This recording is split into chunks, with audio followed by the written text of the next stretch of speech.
Oh, this is going to be a really trying week for me, but I really I'm trying to stay with the other side, and the other side, I mean Fox. Um, the show Outnumbered is based on having, excuse me, four female, I guess, co-hosts and one male guest. And I guess it works. I really don't know what the ratings are. But this morning's show kind of ticked me off. I know that Harris Faulkner is the black chick up there, and Kennedy is this ugly looking white broad from Fox Financial News Network. And I know that John McCain's daughter, she's a radio host, she's on it, and I don't even know who the other broad was. But, you know, they're Fox people, so I kind of knew what I was going to get when I kind of flipped the show on. But there was a topic that caught my attention, and so I decided to roll back to look at the entire segment. And I got to be honest with you, this broad, Harris Faulkner, I don't know what the hell is wrong with her, but she is acting like she is the biggest coonette around. I mean, this woman actually got upset regarding the subject matter that they were discussing, and I'm upset now. All right, I'm gonna roll this clip, and then I'm gonna make my commentary, and it's gonna be brief, but exactly to the point. Welcome to Cleveland, our home for the next 4 days. The Republican National Convention set to kick off in less than an hour. It will gavel in toward the end of Outnumbered. Today we're excited. Today's theme, making America safe again, and coming after yet another deadly attack on police officers in America. This is Outnumbered. I'm Harris Faulkner. Here today, Sandra Smith, host of Kennedy on Fox Business, Kennedy herself, nationally syndicated radio talk show host Meghan McCain, and today's #OneLuckyGuy anchor of Fox News Sunday. And this is the windiest place in the earth, and we've got Chris Wallace outnumbered. Hey, look, the good news is the storms are kind of moving over us, and they bring in the hatches. They bring in cool air. Can I just ask, what genius thought that this was a good idea to do this outdoors? And is that genius outdoors with us or in a truck? Oh, no. That's gracious. All right, I have no answers, only news. Shall we move on? Yes. All right, let's get to it. Oh, no.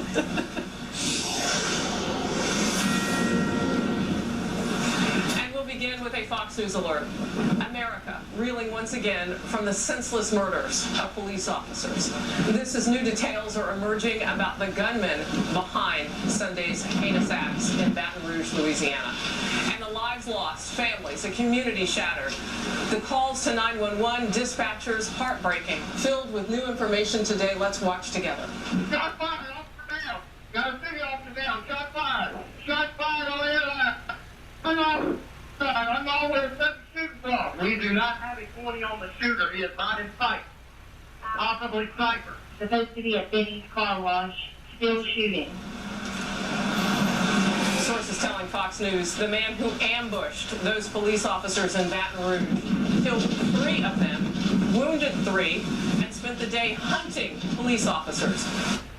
Now that's a bunch of bullshit. See, there we go. Number one, let me ask you guys a question.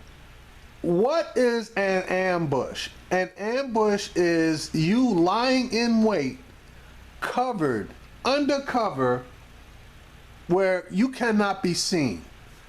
And then you fire out at someone who is totally unprepared. That is what an ambush is. This guy did not ambush them. The cops received a call. This guy was not firing his weapon at anybody or anything. I don't know who made the call, could have been him. But any which way you wash it, they knew that they were answering a call about a man with a rifle. That is not an ambush. And I'm tired of hearing everybody on Fox talking about an ambush. That is a bunch of bullshit. And number two, if he was hunting police, where's the proof? He wasn't stalking out at police stations. He wasn't firing at cars. He wasn't even chasing cars. So how was he hunting police? That's another line of bullshit they had. Now, the third point that I'm going to make, okay, and I'm going to grant you that this is a bit far-fetched. I'm going to grant that right off the bat. When the police showed up, this guy had not been shooting anyone, okay? I want to know who fired the first shots. Because if the police fired the first shots and he returned fire, in my mind, that is self-defense. So screw you, Fox News. And screw you, no, I don't even want to screw you, Harris Faulkner. Or the rest of those broads up there. And knew they frequented that particular gas station where he opened fire. Gavin Long, a former Marine who was dressed in black, was eventually killed by police on what was his 29th birthday. But authorities now trying to determine whether the Kansas City man had any other accomplices. Among those killed, a rookie police officer and former Marine and Army veteran who served in Iraq, 24-year veteran of the East Baton Rouge Sheriff's Department, and an officer who leaves behind a 4-month-old son.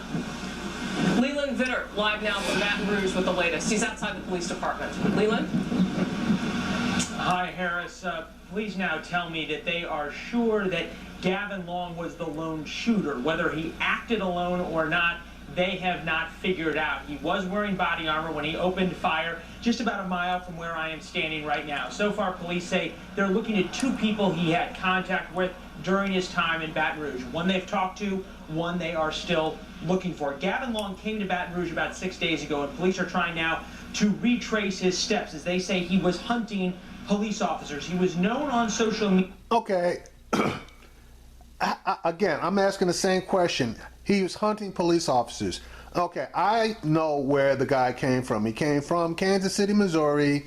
He shot down to Dallas, Texas, okay? And from Dallas, Texas, he came to Baton Rouge, Louisiana. So if you want to equate the fact that he was in Dallas, Texas during the police shooting last week, which he had no part in, and now he's in Baton Rouge, Louisiana, where he actually did the shooting. His anti-white, anti-police rants, his support. That's not going to cut any ice. And we have heard these 911 tapes. So we know that as these officers were there at this convenience store, at this car wash, there was a 911 call that came in about a man with a rifle. It's not known whether Long himself made that 911 call or not, but certainly these officers were walking into an ambush.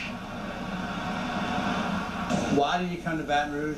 What was his motive? And why did he kill those police officers yesterday? Why did he do so where he was targeting police officers? It was an ambush type style attack, and we got to put this puzzle together to find out exactly why that happened. It's important. Police tell me they are truly in uncharted waters as they themselves have now become targets, and they learned with deadly consequences both in Dallas and here in Baton Rouge that the typical bulletproof vest that a police officer wears on patrol do not protect them against the kind of rifle rounds that were used here and in Dallas. That might change in addition to perhaps patrolling now in pairs. You know, see, now that's a bunch of crap, because any type of high velocity round will tear through a normal vest or body armor. You know, if you got the class 5 body armor, then you got a much better chance of surviving a hit. But these lower class, you know, cheap body armors, they don't wash. And to put this in perspective, they remember these men as all family men.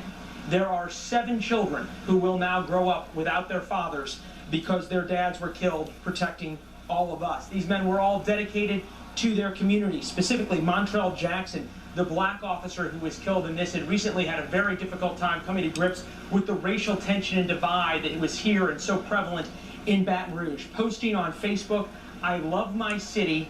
I wonder if my city loves me." And to that point, his sister has recently been quoted by the Washington Post as saying, "At this point, it seems like no lives matter." Harris? That is bullshit. Wow, Leland, you end on that note, and what Montrell said, I mean, it's just so powerful. It's so visceral for all of us. Thank you for your reporting. And so, of course, the nation on edge right now. Many Americans are wondering, has the killing of police become the new normal? In fewer than 2 weeks, 2 mass killings targeting our officers here in America. Yesterday, those 3 officers ambushed and murdered, as you heard Leland saying, in Baton Rouge. Just 10 days ago, 5 police officers were targeted and gunned down in the line of duty in Dallas, Texas. Hell, we can say, I wonder if killing black people is the new norm, since the cops basically have been killing people, killed 2 guys within 24 hours, and neither one of them should have been killed. So I'm just wondering.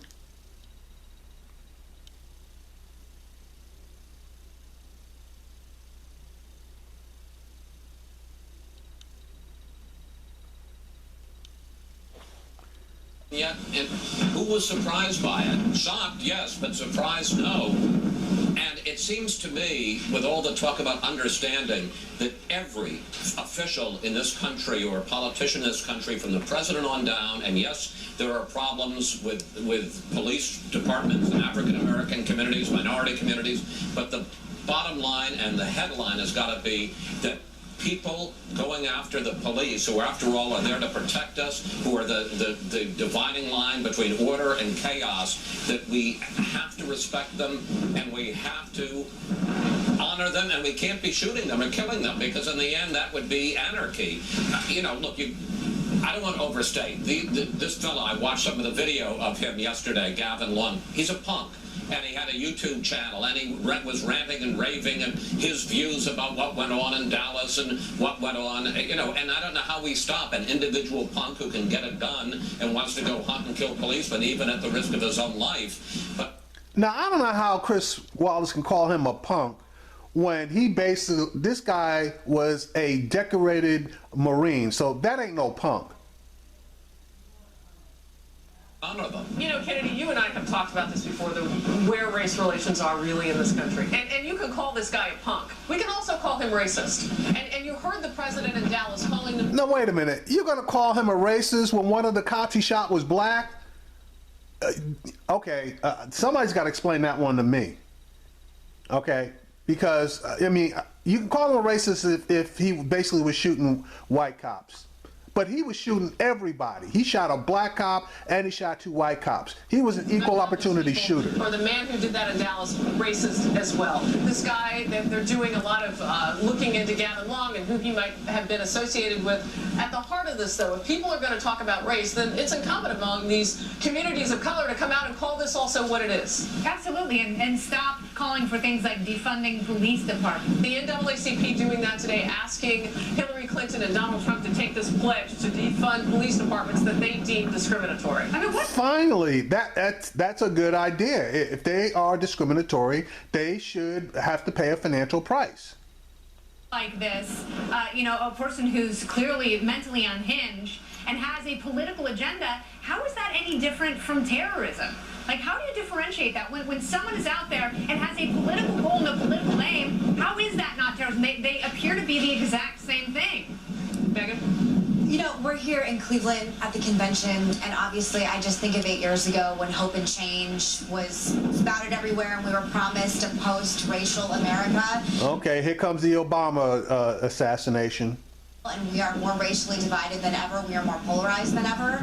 And I don't know how we fix this when we have people that are literally going out and hunting the men and women that are there to protect us in the first line of defense. And I find it incredibly depressing, and whomever becomes the next president, this at the forefront needs to be what they address. We need to be listening to our police officers. Look at that Facebook posting of one of the officers shot and killed down there in Baton Rouge, Louisiana. On Facebook, 3 days prior, he had been talking about how physically and emotionally drained and exhausted he was, not just just as a police officer, but just as a black man. So, I mean, you go back and there are warning signs out there that our police in this environment are not able to conduct and do their jobs. Sandra, that is such a huge, important point. You know, we say we're going to watch the digital world and social media, and then we get messages telling us, really, I mean, these are not vitriolic. These are honest messages from the defenders who are defending all of us.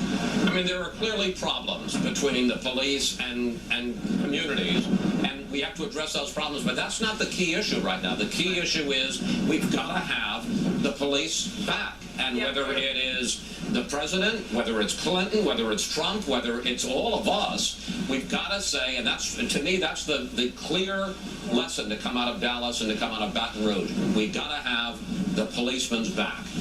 So much more to come on this. Outnumbered goes out to Cleveland. All right, so enough of this, broad. You know, it's ridiculous sometimes, some of the stuff that